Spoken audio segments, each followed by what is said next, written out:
저희가 수요일의 문답 가운데에서 이 마지막 부분 주기도문에 대해서 살피고 있는데요. 사실 수요일의 문답에서는 한데 묶어서 이렇게 주기도문에 대한 해설과 답을 달고 있습니다. 그런데 어차피 저희가 또 주기도문에 대한 그러한 내용들을 좀 살펴야 되지 않습니까? 그래서 조금 시간이 몇 주 더 연장이 되더라도 주기도문에 대한 그러한 내용을 조금 자세하게 항목별로 해서 좀 살펴보려고 그렇게 다짐을 했고요. 그러다 보니까 이 주기도문의 서문 또 혹은 머릿말 시작이라고 할 수 있는 이 내용도 오늘과 다음 주에 거쳐서 두 번에 거쳐서 말씀드리고 또 그리고 우리의 6가지 강구들 그리고 송영까지 이렇게 매 시간마다 하나씩 살펴보며 또 시간이 모자르면 2주 정도 거쳐서 그 모든 항목들을 좀 살펴보도록 그렇게 하겠습니다. 100번째 문과 답을 한번 해보겠습니다. 주기도의 시작이 우리에게 가르쳐 주는 것은 무엇입니까? 주기도의 시작은 하늘에 계신 우리 아버지여인데 이는 도울 능력과 준비가 된 아버지에게 나아가는 아이처럼 거룩한 경외심과 확신을 가지고 다른 사람과 함께 서로를 위해 기도할 것을 가르쳐 줍니다. 네. 우리가 주기도문에 대해서 우리가 마태복음에서 혹은 누가복음에서 가르치고 있는 내용들 또 주장하고 있는 그러한 바가 다르다는 사실을 말씀드렸죠.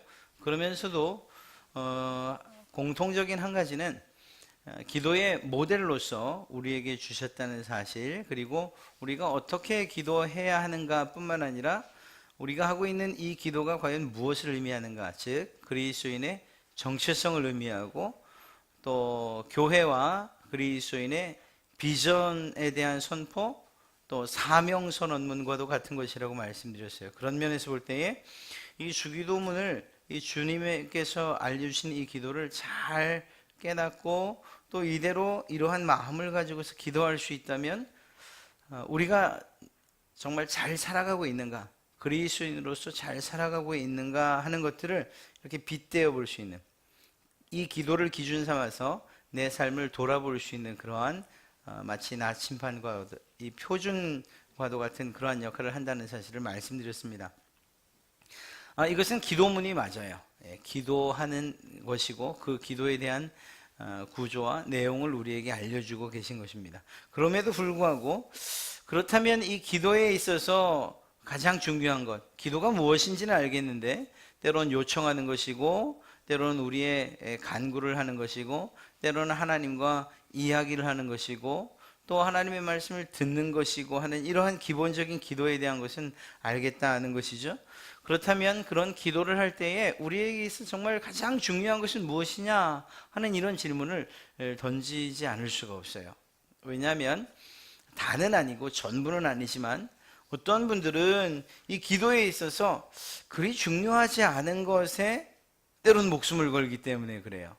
예를 들면 통성으로 큰 소리를 내서 기도하는 게 옳으냐 아니면 묵상 기도를 하는 게 옳으냐 아니면 아예 그것도 없이 그냥 침묵해서 기도하는 것이 옳으냐 이러한 이야기들이 있죠.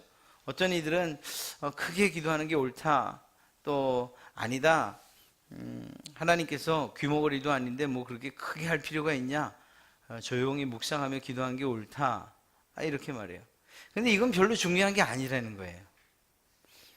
어떤 이들은 크게 할 수 있고 어떤 이들은 작게 할 수 있고 자라온 신앙의 어떤 배경에 따라서 어떤 분들은 작게 하는 것이 너무 힘들 수도 있고 또 어떤 분은 크게 하는 게 힘들 수도 있고 이건 별로 중요한 게 아닌 거라는 거예요. 그러면 또 기도하는 내용에 있어서 내 필요, 나의 간구를 하는 것 이게 더 중요하냐 아니면 내 거는 둘째치고 다른 사람들의 기도의 제목 이 중보 기도하는 게 더 중요하냐 어떤 게 더 가치 있냐 야 그래도 내 거보다는 다른 사람의 기도를 하는 게 더 가치 있는 것 아니겠냐 그렇게 생각할 수 있지만 그건 아닐 수도 있는 거예요. 왜냐하면 각자가 처한 상황이 지금 내 코가 석자인데 다른 사람 기도할 수 있습니까? 라고 하는 분들도 있을 수 있기 때문이에요. 그러니까 이것은 중요한 문제는 아니라는 거예요. 기도에 있어서 가장 중요한 것이 무엇이냐라고 한다면 기도하는 기도자와 기도를 받으시는 그분, 그 하나님과의 관계가 과연 제대로 설정되어 있느냐. 그냥 마치 허공을 휘젓는 것처럼 대상도 없고 내 기도를 들으시는 분이 누구이신지에 대한 이해도 없고 그저 공중에 막 쏘아대는 그런 그 대공포처럼 그냥 어떻게 하다가 하나 건져 맞으면 떨어지겠지 하는 심정으로 그냥 막 쏟아놓고 있지는 않는가 하는 이런 생각, 이게 사실은 가장 중요하다는 거죠. 그러니까 여러분들이 기도의 내용이나 혹은 기도의 어떤 형태 혹은 기도의 관습 이런 것들보다 더 중요한 것은 내가 지금 누구에게 기도하고 있는가, 내가 기도하는 이분과 나는 어떤 관계인가 하는 것을 생각하고 기도하는 게 더 중요한 거예요. 예를 들면 이런 것입니다. 어머니가 한 분 계세요. 그런데 이 여인의 아들 아닌 사람이 혹은 전혀 상관없는 아이가 와서 아주 미사여구를 섞어서 정말 아름답고 이쁘시고 정말 사랑스러우신 아주머니, 제가 지금 배가 고픈데 저 좀 주세요라고 하면 이건 있을 수가 없는 일이에요. 아무리 말을 잘해도 중요한 게 아니에요. 이건 허용이 안 되는 일이에요. 왜냐하면 관계가 형성되어 있지 않기 때문이죠. 그런데 말도 못해요. 그저 할 줄 아는 게 우는 것밖에 없어요. 그래도 그 아이가 밤에 그렇게 권하게 주면 어머니의 잠을 깨울 수 있는데 그게 뭐죠? 그냥 우는 거예요. 우는 거. 그거 하면은 어머니가 벌떡벌떡 일어나요. 그러지 않을 수가 없어요. 배고프다는 걸 알기 때문이죠. 또 때로는 이 아이가 지금 어떤 이상이 있다는 것을 직감적으로 알고 있어요. 그리고 일어나는 거예요. 수없이 많은 아이들 가운데서도 부모님들은 자기 아이들의 그 목소리에 아주 민감하게 반응해요. 내 귀에는 전혀 들리지 않는데 왜 울지? 아니 다 울어요. 다 우는 것 같은데 내 아이 우는 소리만 들려요. 왜일까요? 관계가 형성되어 있기 때문이에요. 이 말이 무슨 말인가 하면 우리가 하나님 앞에 기도한다고 할 때에 많은 것들이 중요하다고 우리는 생각하지만 얼마나 멋있는 기도를 드느냐, 얼마나 정말 문법과 문장 화려한 미사여구를 사용하냐, 이게 중요한 게 아니고 그 내용 또 혹은 그 내용을 정말 조리 있게 말하냐 그렇지 않냐 이게 중요한 게 아니고 크게 하냐 작게 하냐 이게 아니고 내가 지금 기도하고 있는 그분과 내가 어떤 관계에 있느냐. 그래서 우리가 흔히 부르는 찬송처럼 내 신음소리에도 응답하시는 그분인가 그렇지 않은가, 그만큼 관계가 긴밀한가 그렇지 않은가 하는 게 가장 중요하다는 것입니다. 그런 면에서 볼 때에 오늘 주기도의 시작이라고 하는 하늘에 계신 우리 아버지요 라는 이 말은 우리가 가장 중요하게 생각해야 될 기도의 가장 중요한, 별을 5개를 쳐도 모자르지 않은 그러한 아주 중요한 내용이라는 사실입니다. 이것을 인식하지 못하고 이해하지 못한 채 기도하는 것들은 말씀드린 것처럼 허공을 치는, 앞에 상대를 두고서도 그저 막 눈 감고 휘젓는 그러한 주먹과도 마찬가지예요. 그런 면에서 볼 때 오늘 우리가 하는, 그리고 다음 주에 살펴볼 이 내용은 아주 중요한 내용입니다. 다른 기도의 내용, 그 간구의 내용들도 중요하지만 이 머리말, 이 기도의 시작만큼 중요한 게 없어요. 우리가 누구와 누구 사이를 이야기할 때 어떤 사람과 사람 사이를 이 호칭으로서 이야기하죠. 호칭을 가지고서 그 사람의 관계를 나타내요. 이건 단지 그저 누구누구라고 부르기 편해서라기보다는 그 사람과 내가 어떤 관계에 있는가 하는 것을 규정해주는 그러한 이야기입니다. 다시 말해서 하나님을 우리가 어떻게 부르는가 하는 것을 보면 우리가 하나님과 어떤 관계에 있는가라는 것을 알 수 있다는 거예요. 그저 멀리 있는 신처럼 신이시여, 창조주시여, 전지전능하신 분이시여 라는 정도로 우리가 이해한다면 그 관계밖에 되지 않는 거예요.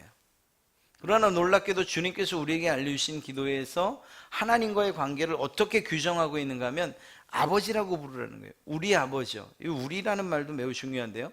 그건 이제 차치해서 뒤에 살펴보고요. 아버지라고 부르라는 거죠. 그러니까 네가 지금 기도하고 있는 그분, 그 하나님이 너의 아버지라는 사실을 잊지 말고 기도해라 라는 거예요. 이 호칭의 변경은 관계의 변화를 의미하죠. 우리가 누군가 연인이 연애를 할 때에 뭐 오빠 뭐 혹은 뭐 누구 씨 뭐 자기야 뭐 이렇게 부르죠.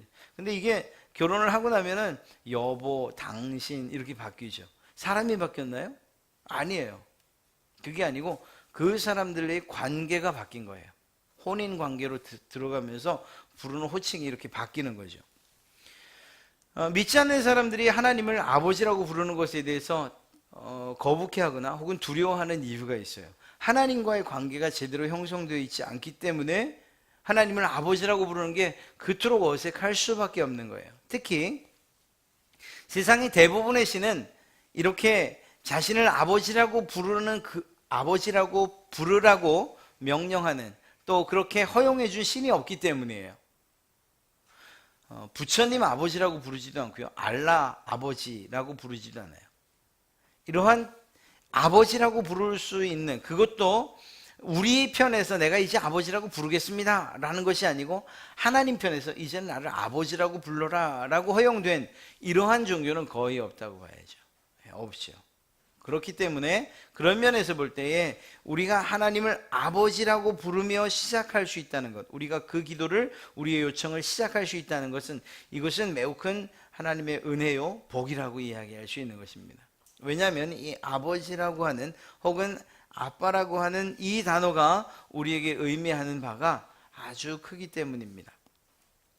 주님께서 이것을 알고 계셨기 때문에 또 주님께서 또한 하나님을 아버지라고 부르셨기 때문에 이 이야기를 기도에 대한 가르침을 주시면서 가장 먼저 이러한 기도의 시작을 우리에게 알려주신 것이라고 이야기할 수 있습니다. 하늘에 계신 아버지여 라고 우리는 시작합니다. 하늘에 계신 우리의 아버지여 라고. 이 하늘에 계신 아버지라는 것이 과연 무엇을 의미할까요? 그냥 단순하게 우리 하나님 아버지는 하늘에 계시구나 라는 그런 의미로 볼 수도 있어요. 그러나 그것은 장소에 관한 문제라기보다는 인식에 관한 문제예요. 이 하늘에 계신과 아버지여라는 이 두 단어는 그저 단어로만 보면 별 큰 의미가 없는 것 같지만 그러나 그 단어들이 품고 있는 뜻을 살피면 그리고 어떻게 사용되었는가를 살피면 이것이 우리가 함부로 부를 수 있는 그런 또 이렇게 정말 주님께서 우리에게 알려주셨으니 우리가 이렇게 기도하지 우리 스스로는 이렇게 부를 수조차 없는 그러한 호칭이구나 혹은 그러한 기도의 시작이구나 하는 것을 알 수가 있습니다. 하늘에 계신 이라는 말과 아버지여라는 이 말은 전혀 다른 의미를 가지고 있어요. 어떤 면에서인가 하면 하늘에 계신이라는 것은 초월성과 그리고 비공유적인 그러한 머리말입니다. 그러니까 하늘에 계신이라는 말은 인간과는 전혀 다른 무한히 다를 수밖에 없는 완전히 다른 그러한 분이시라는 것을 이야기하고 있는 거예요.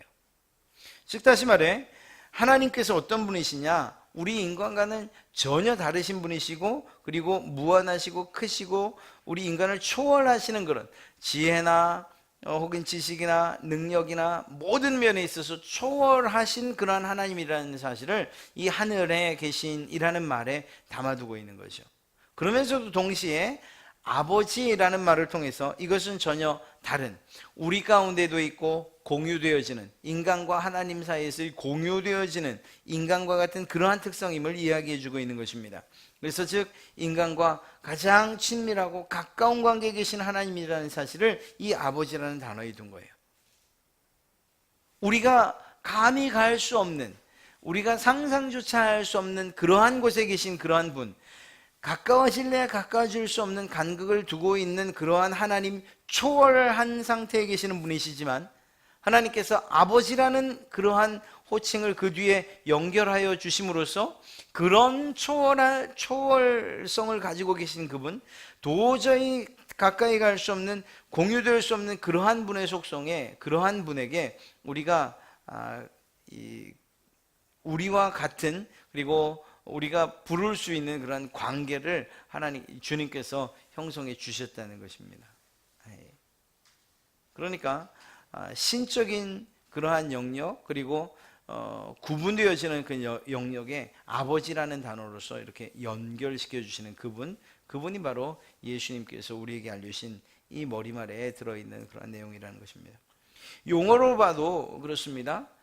이 아빠라는 이 단어, 사실 이 아람어도 아빠라고 그렇게 발음도 똑같아요. 아빠라는 말을 번역하지 않고 그대로 사용하고 있는 성경이 3곳 있는데, 그것이 바로 마가복음 14장 36절, 로마서 8장 15절, 갈라디아서 4장 6절이에요. 마가복음 14장 36절을 보면 이르시되 아빠 아버지여, 아버지께서는 모든 것이 가능하오니 이 잔을 내게서 옮기시옵소서. 그러나 나의 원대로 마옵시고 아버지의 원대로 하옵소서. 주님께서 직접 기도하실 때 아빠 아버지여 이렇게 부르고 있어요. 이 어감 자체도, 그리고 가지고 있는 정서상 느낌도 이 아람어가 가지고 있는 아빠와 우리 한국인의 정서상에 있는 이 아빠의 이 느낌이 같아요. 뿐만 아니라 로마서 8장 15절에서도 너희는 다시 무서워하는 종의 영을 받지 아니하고 양자의 영을 받았으므로 우리가 아빠 아버지라고 부르짖느니라. 갈라디아서 4장 6절에도 너희가 아들이므로 하나님이 그 아들의 영을 우리 마음 가운데 보내사 아빠 아버지라 부르게 하셨느니라 라는 말로서 특별하게 사용된 단어이죠. 아빠라는 말. 사실 이 아빠라는 말, 이것을 누가 부르셨습니까? 처음에 예수님께서 그렇게 하나님을 호칭하여 불렀어요. 마가복음 14장 36절에서 말입니다. 이 아람어 아빠라는 이 단어는 우리 말에서처럼 어린아이들이 아버지를 매우 친근감 있게 부를 때 그 관계가 거의 다 이 허물이 없을 때, 그리고 이 사이에 정말 긴밀한 관계에 있을 때 부르는 것이 이 아빠라는 단어잖아요. 아이들에게 있어서 가장 최고의, 그리고 또 가장 의지할 만할 때, 가장 믿을 만할 때, 그때 아빠라고 부르죠. 바로 이 단어가 그대로 사용되고 있다는 거예요.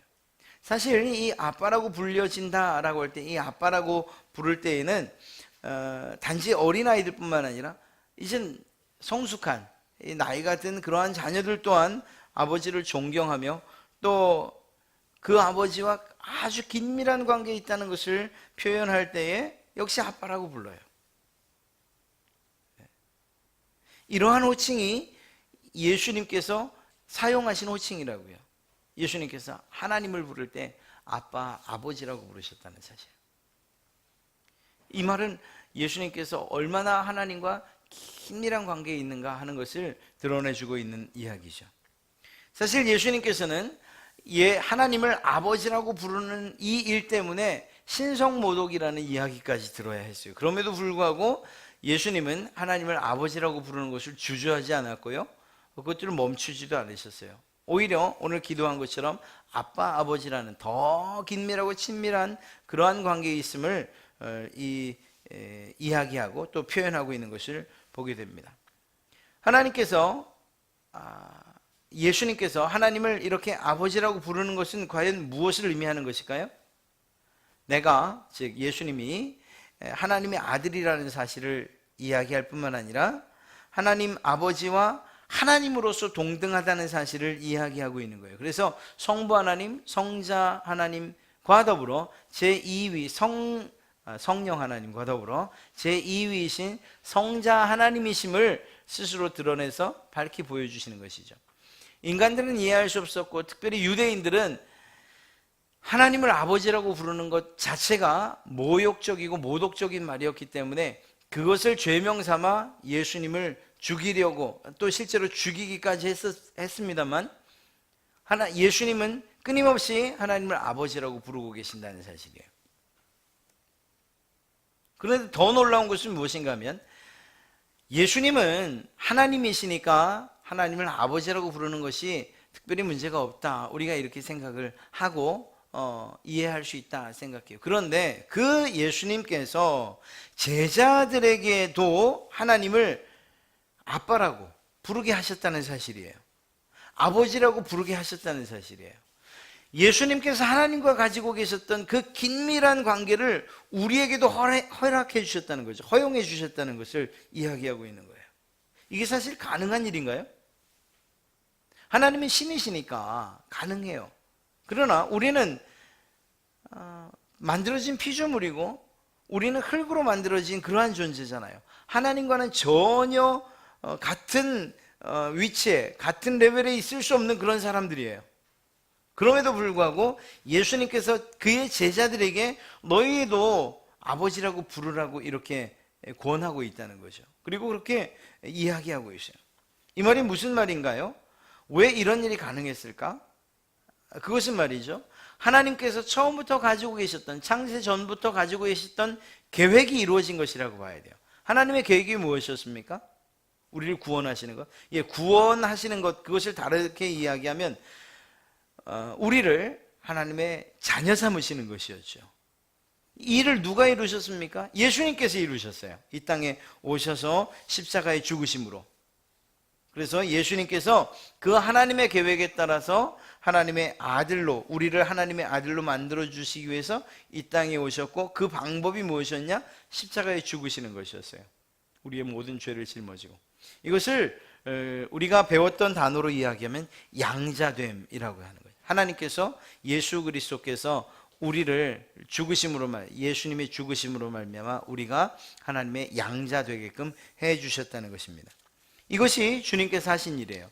주님께서 하시는 일로 멈췄냐? 그게 아니죠. 주님께서 가신 이후에 성령님께서 끊임없이 우리 가운데에 이 사실들을 일깨워 알려주셨어요. 그래서 성령님께서 우리 마음 가운데에 하나님을 아빠 아버지라고 부르게끔 허락해 주시고 그것을 계속 이야기해 주시는 거예요. 그래서 우리가 정말 아무 거리낌 없이 예수님을 믿는 사람들이 하나님을 향해서 하나님 아버지라고 기도할 수 있는 거예요. 이 얼마나 놀라운 은혜입니까? 우리는 우리 스스로에게 그것이 허락되었다 하더라도 두려움 때문에 어떻게 감히 사람이 하나님을, 신을 아버지라고 부를 수 있겠는가라는 그러한 생각, 우리가 흔히 종교적으로 가지고 있는 이러한 그러한 선입관과 편견 때문에 사실 편견이라고도 할 수 없죠. 그건 사실이니까 신을 향해서 아버지라고 부를 수 있는 그러한 사람이 과연 어디 있겠어요? 그럼에도 불구하고 우리가 지금 정말 아무런 문제 없이, 아무런 꺼리낌 없이 하나님을 향하여서 하나님 아버지라고 부를 수 있는 이유는 여러분 가운데 역사하시는 그 성령님께서 그 사실들을 계속 일깨워 알려주시기 때문이라는 거예요. 여러분, 예수님이 하나님을 아버지라고 부르는 것과 우리가 하나님을 아버지라고 부르는 것 분명한 차이는 있죠. 말씀드린 것처럼 예수님은 하나님의 독생하신 실제 아들이셨습니다. 그래서 독생자이시고요. 우리는요? 우리는 그런 관계는 아니었습니다만 양자됨, 그래서 하나님의 자녀되는 권리를 획득한 거죠. 이러한 분명한 차이는 있습니다만, 그러나 그렇게 불려지는 데에 있어서의 효력, 아들됨의 효력에는 전혀 다름이 없다는 거예요. 이거 얼마나 놀라운 일인지 알 수가 없습니다. 부활하신 이후에 예수님은 친히 말씀하셨어요. 제자들을 향해서 내 형제들아, 내 형제들이라고 이야기하셨어요. 이건 뭘 말하냐? 분명한 관계를 주님께서 정립해 주신 거예요. 제자들을 향해서 이제 하나님을 아버지라고 불러라고 말씀하셨을 뿐만 아니라 예수님이 부활하신 이후에는 그 제자들을 향해서 내 사랑하는 제자들아가 아니라 내 형제들아 라고 부르셨다는 거예요. 이제는 너와 내가 하나님을 아버지라고 부르는 동등한 형제의 관계에 있다고 이야기하시는 거예요. 이 얼마나 놀라운 일인가요? 이게 가능한 일이었습니까? 불가능한 일이었죠. 우리 스스로는 이러한 관계 가운데로 들어갈 수도 없는 그러한 우리였어요. 그럼에도 불구하고 주님께서 친히 그 길을 열어주셨던 거죠. 하나님을 아버지라고, 아빠 아버지라고 부를 수 있게 하셨을 뿐만 아니라 여러분들을 향해서 이제 너희는 내 형제들이야 라고 말씀하신 거예요. 주님께서 우리를 향해서 정말 구원받기에 부족한, 그리고 정말 죄 많고 허물 많고 하나님 보실 때에 이 의로움이라고는 조금도 없는 우리들을 향해서 주님이 내 형제들아 라고 그렇게 부르셨다면, 우리가 과연 예수님의 제자라고 할 때에 우리 옆에 있는 그가 누구든지 간에 그를 향해서 형제들이여, 형제여, 혹은 자매여 라고 부르지 못할 사람이 과연 어디 있겠냐는 생각을 해봅니다. 주님께서 우리를 형제라고 하셨는데 우리가 형제여라고 하지 못할 사람이 과연 어디 있겠냐 하는 거예요.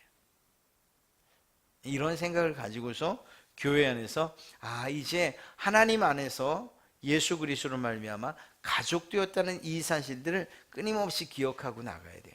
그런 면에서 교회는 가족 공동체라고 이야기할 수 있는 거예요. 참 요즘 가족 이야기하기가 참 쉽지 않죠. 너무나도 개인화되고, 그리고 이제 뭐 각자 흩어져 사는 그러한 시대가 돼버려서 가족끼리 그저 돈 조금 때문에 다투고 싸우고 재판 걸고 죽이고 하는 일들이 너무 비일비재하게 일어나서 가족이라는 말 하는 것 자체가 참 쉽지 않은 시대가 됐긴 했습니다만, 그러나 우리 어르신들 또 우리 예전에 그러한 가족을 생각하면, 그러면 그 안에서는 서로 간에 정뿐만 아니라 사랑이 있고 서로를 돌보고, 그 가운데서 더 연약한 형제들을 부모들이나 또 다른 형제들이 케어하고 보살피고 하는 이러한 정말 하나님께서 주신 완전한 가정의 그러한 모습을 생각한다면, 그것이 지금 우리에게 특권으로 주어졌다는 거예요. 누구를 아버지로? 하나님을 아버지로 두고, 누구를 형제로? 예수님을 형제로 둔 가족 말입니다. 우리가 이 가족인 거예요. 이 교회 공동체가. 이 얼마나 아름답고 또 멋진 일이에요. 그 가운데에 다툼이 있을 수도 있어요. 그러나 하나님께서 우리의 아버지요, 또한 주님께서 우리의 형제라는 생각을 할 때에 사실은 그러한 다툼이나 그러한 문제들이 그 안에서 역시 해결되어질 수밖에 없다는 것이죠.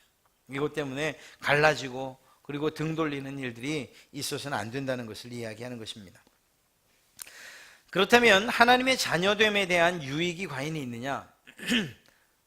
하나님의 자녀된다는 사실만으로도 사실은 큰 유익이죠. 그럼에도 불구하고 유익한 일들을 좀 몇 가지 살펴볼 수 있어요. 우리가 하나님을 아버지라고 부르는 것을 통해서, 또 예수님께서 너희가 내 형제다라는 것, 그래서 하나님 안에서의 서로 가족됨, 하나님의 자녀됨으로 누릴 수 있는 유익이 무엇인가 하면, 첫째, 그 아버지로부터 우리가 필요한 것들을 공급받는다는 사실이에요. 사실 여러분들이 부모가 되시면 다 아시고, 또 지금 이 자리에 계신 부모님들 마음이 다 한결같을 거예요. 우리가 뭐든지 할 수만 있다면 자녀들이 원하는 것 다 해주고 싶죠. 이건 공통적인 거예요. 그게 싫은 분은 없어요. 싫은 건 뭐가 싫은 건가 하면, 무능력한 내가 싫은 거예요. 뭘 주고 싶은데 줄 수 없는 것. 이게 참 안타까운 거지. 자녀들이 원하면, 정말 유익이 된다고 하면 모든 것들을 다 주고 싶은 것, 이것이 부모님의 마음이죠. 우리에겐 그런 한계가 있어요, 사람들에게는. 그런데 참 감사하게도 우리 아버지이신 하나님에게는 이러한 능력이나 힘에 제한이 없으시다는 것입니다. 그런 하나님께서 모든 것들을 공급해 주시는 거예요. 신명기 1장 30절 31절 말씀을 보면, 너희보다 먼저 가시는 너희의 하나님 여호와께서 애굽에서 너희를 위하여 너희 목전에서 모든 일을 행하신 것 같이 이제도 너희를 위하여 싸우실 것이며, 광야에서도 너희가 당하였거니와 사람이 자기의 아들을 낳는 것 같이.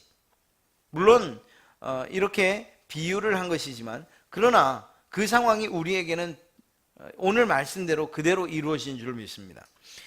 사람이 자기의 아들을 낳는 것 같이 너희의 하나님 여호와께서 너희가 걸어온 길에서 너희를 안으사 이곳까지 이르게 하셨느니라. 이 일이 이스라엘 백성들 광야길에 그들에게만 이루어진 것이 아니고, 오늘날 세상 광야길을 걷는 여러분들에게도 하나님 아버지 되신 하나님께서 여러분들에게 베풀어 주시는 은혜라니까요. 세상 어떻게 살아가 힘들어서 정말 살기 힘들다라고 하더라도 그러한 세상 가운데서 마치 자녀를 나누시는 그러한 세상 아버지처럼 하나님께서 자녀된 여러분들을 친히 안고 이 세상을 걸어가시고 이 세상의 모든 것들 가운데서 필요한 것들을 친히 공급해 주신다 약속해 주셨다니까요. 이것이 하나님 아버지.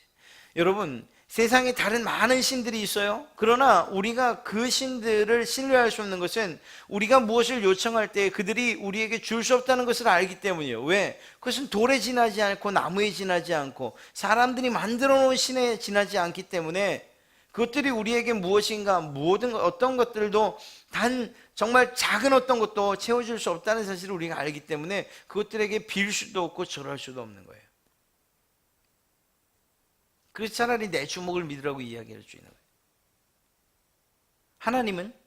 하나님께서는 우리의 아버지라고 그저 아버지라고 부르셨을 뿐만 아니라 그분이 이 세상을 만들고 그리고 유지하시고 보존하시고 다스리시는 지금도 변함없는 오직 한 분 하나님이심을 우리가 알기 때문에 그분에게 구할 수 있는 거예요.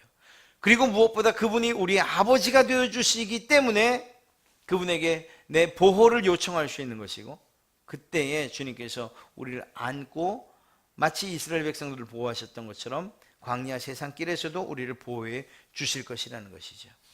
이 사실을 알기 때문에 필요한 것들을 공급해 주는 하나님이시라는 것을 그 아버지라는 것을 알기 때문에 이후에 우리가 공부하게 될 6가지의 기도의 제목 간구도 할 수 있는 거예요. 만약 이러한 우리가 내가 기도하는 것 하나님께서 들어주시겠어? 하나님께서 능력이 있으시겠어?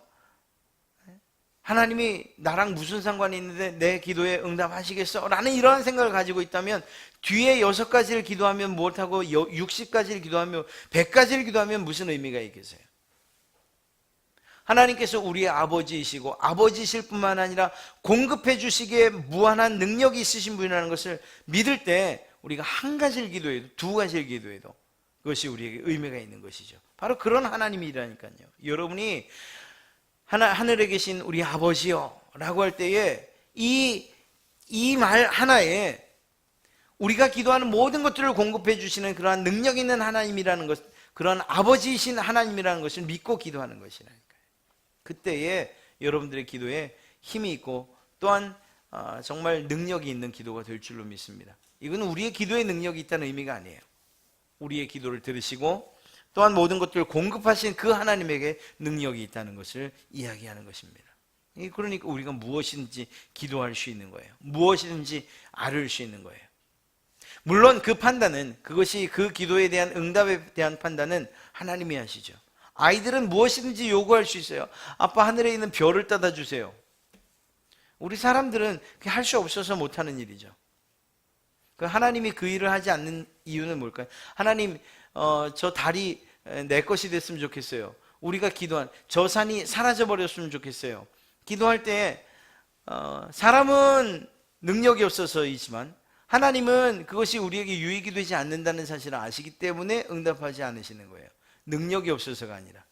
그러나 하나님의 뜻에 맞는 그리고 우리에게 너무나도 절실한 그러한 기도에 대해서 하나님이 즉각적으로 응답하시는 분이시라는 것을 우리는 너무나 잘 알고 있어요. 경험하신 분은 더 잘 알고 있고요. 하나님이 공급하시는 하나님 아버지라는 사실을 꼭 기억하시기 바랍니다. 또 한 가지는 아버지로서 우리의 죄를 용서하신다는 사실입니다. 약한 자녀에게 더 마음이 쏟아지는 것, 이게 부모들의 인지상정이에요. 또한 하나님의 마음도 그렇다는 것입니다. 어떤 면에서 이건 죄의 유혹을 견디지 못해서 이건 아니면 우리가 실질적으로 죄에 빠져서 이건 혹은 우리의 심지가 견고하지 못해 있어 이건 어떠한 경우라도 정말 힘들어하고 어려워하고 또 시험 가운데 있고 약하고 힘든 가운데 있는 그러한 자녀들을 하나님께서 세상의 그러한 법칙, 약육강식의 법칙, 적자 생존의 법칙대로 다루지 않으신다고요. 세상은 힘 있는 자가 살아남고 자식들 가운데 동물들은 그렇잖아요. 힘 있는 놈이 살아남는 거예요. 힘 있는 것이. 약한 건 죽는, 자연의 법칙 따라 죽어도 괜찮아라고. 그렇게 생각을 하는지 모르지만 하나님은 적어도 그렇게 생각하는 분이 아니라니까요. 세상 사람들도 그런 부모들 많잖아요. 강한 자가 내 뒤를 잇는 거야, 이렇게 이야기하는 분들 많아요. 그러나 하나님은 그렇지 않아요. 하나님은 약하기 때문에, 힘없기 때문에, 아프기 때문에, 부족하기 때문에 내치시는 것이 아니고 그렇기 때문에 더 많은 관심을 쏟으시는 분이라는 거죠. 히브리서 4장 15절에선 우리에게 있는 대제사장은 우리의 연약함을 동정하지 못하실 이가 아니요, 예수 그리스도는, 하나님은 우리의 연약함을 동정하지 못하실 분, 내치시는 분, 약해서 내치시고 부족해서 내치시는 그런 분이 아니시고 모든 일에 우리와 똑같이 시험을 받으신 이로도 죄는 없으시니라. 주님께서 우리가 경험할 수 있는 모든 연약함과 부족함과 그리고 모든 고난과 고통을 다 경험하신 분이시기 때문에 오히려 우리를 더 잘 이해하신다는 이야기를 하고 있는 거예요. 하나님께서 우리로 하여금 너 나 아버지라고 불러. 주님께서 우리에게 이제 넌 내 형제야 라고 말씀하실 때 이것이 무슨 의미인가 하면, 내가 너의 모든 고통을 알아. 내가 너의 연약함도 알고, 네가 마음에 힘들어하는 것도 알고, 육신의 고통도 내가 다 알아. 네가 정말 질병 때문에 어려워할 때 어떤 마음인지 알아. 정말 우울한 마음이 들 때 그 마음이 어떤 마음인지도 알고, 배반감을 느낄 때 그 마음이 어떤 것인지 다 알아. 내가 다 알아. 그러나 그것 때문에 죄에 빠지지 마. 혹여 그러한 일이 있더라도 걱정하지 마. 회개하면 돌아올 수 있고 내가 너를 다시 사랑해. 돌아올 수 있도록 내가 너에게 힘과 또한 용기를 줄 거야 라고 말씀하시는 분이 하나님이시죠. 탕자의 아버지를 생각하면 이 사실을 너무나도 잘 이해할 수 있어요. 탕자의 아버지가 그 아들이 자기의 몫을 받아서 허랑방탕하게 모든 것을 다 잃어버렸다고 해서 몽둥이 들고 그를 기다렸나요? 아니, 아예 돌아오지 않기를 바랬던 거예요? 아니에요. 그가 나간 날부터 정말 동구 밖에 나가 기다렸어요. 계속 기다렸어요. 언제까지? 돌아올 때까지 말이에요. 돌아왔을 때 잔소리 먼저 시작하던가요? 아니요, 그렇지도 않았어요. 그저 그를 아무 일 없었던 것처럼 그저 품고 안고 용서하시고, 그리고 여전히 아들이라는 사실을 인지시켜 줬어요. 오히려 더 크게 잃어버린 아들을 찾았다고 잔치를 베풀어 주셨던 분이에요. 그런 마음이 누구의 마음이? 하나님의 마음이시라고요. 이 사실은요, 우리가 기도할 때, 우리가 세상을 살면서 죄 때문이든 혹은 낙심 때문이든 혹은 그 죄의 유혹을 이기지 못할 때이든 언제든지 우리는 낙심하고 절망할 때가 있어요. 그때에도 여전히 하나님이 아버지라는 사실, 우리의 모든 것들을 용서하시는 아버지라는 사실을 잊지 말라는 거예요. 하나님을 지레 그런 분이라고 생각해서 떠나가는 일들은 있어서는 안 된다는 걸 말하는 거죠. 한 달란트 받았던 사람이 내 주인은 없는 데서 거두고 심지 않은 곳에서 거두는 분인 줄 내가 알았습니다. 이런 착각하지 말라는 거예요. 우리의 죄가 어떠한 죄라도 하나님께서 다 용서해 주시는 그러한 분이시라는 사실을 알고 오히려 하나님 아버지께로 돌아오라는 거예요. 더 가까이 하나님께로 나오라는 거예요. 내가 다 용서해 주겠으니. 예수님 편에서 보면 내가 너의 그 어떤 죄라도 용서해 줄 수 없는 것 같더냐? 이렇게 되물으시는 거예요.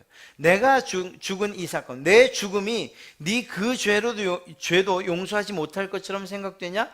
아니다. 내가 용서치 못할 죄는, 내 죽음은 너희가 가진 어떤 죄라도 다 용서한다라는 사실을 주님께서 우리에게 말씀해 주시는 거예요. 그 사실을 알고서 형제라고 이야기해 주신 것이고, 그 사실을 알고도 하나님을 아버지라고 부르라고 그렇게 말씀하신 것이고, 그 사실을 알고 있음에도 불구하고 우리 가운데 성령님은 계속해서 하나님을 아버지라고 부르게끔 이렇게 일깨워 주신다니까요.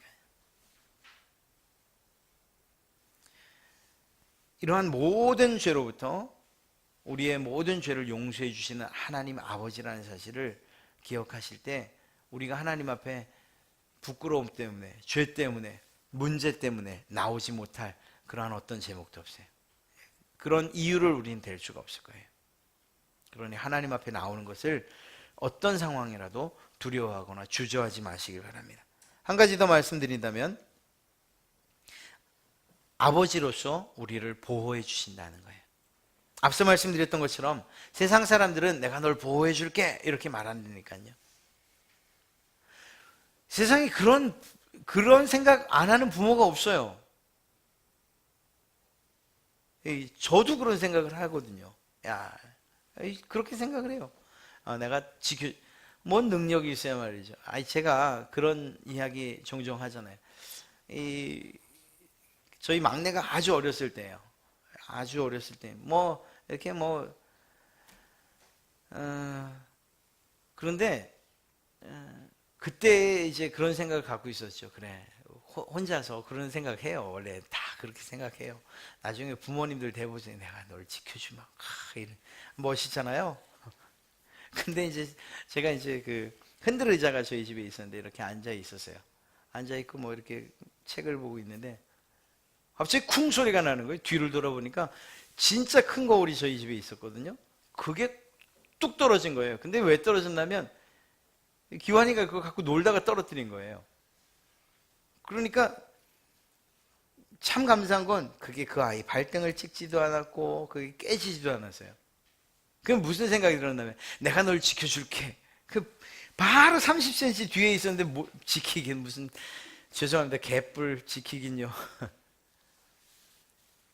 우리 사람들의 이 장담, 부모들의 장담은 다 정말 거짓말이라고 해도 틀리지 않아요. 그냥 마음만 그렇다는 거예요. 마음만. 그러니까 그렇게 얘기하지. 내가 할 수만 있으면 널 대신해서 아파줄 텐데, 할 수만 있으면이라고 말하잖아요. 할 수 없다는 얘기거든요. 세상에 그 누구도 자식들을 위해서 다 해줄 수 있고 다 보호해 줄 수 있을 거라고 말하고 내가 다 지켜줄게 라고 말하지만 실제로 그런 사람들은 없어요. 네. 그러나 하나님에게는 그러한 능력이 충분한 줄로 믿습니다. 사단의 끊임없는 유혹과 공격으로부터도 하나님이 지켜주시고 그뿐만 아니라 교육과 훈련 가운데서 겪는 문제와 고난, 예를 들면 광야길의 이스라엘 백성들, 그들에게 하나님이 그들을 광야길에 시험하신 거잖아요. 하나님이 시험 가운데로 몰아가신 거잖아요. 그 와중에도 힘들어하는 그 백성들을 어떻게 해요? 하나님께서 지켜주시잖아요. 보호해 주시잖아요.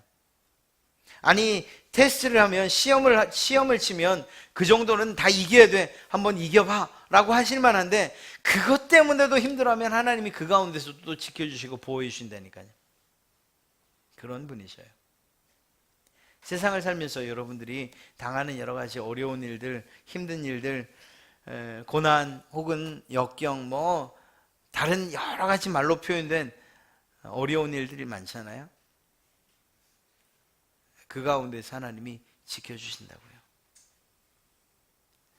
하나님 아버지라고 하는 이 말 한마디에 하나님께서 내가 널 지켜주마 라는 이러한 응답으로 우리에게 이야기해 주신다고요.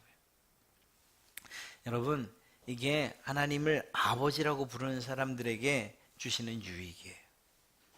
이 얼마나 큰 유익입니까?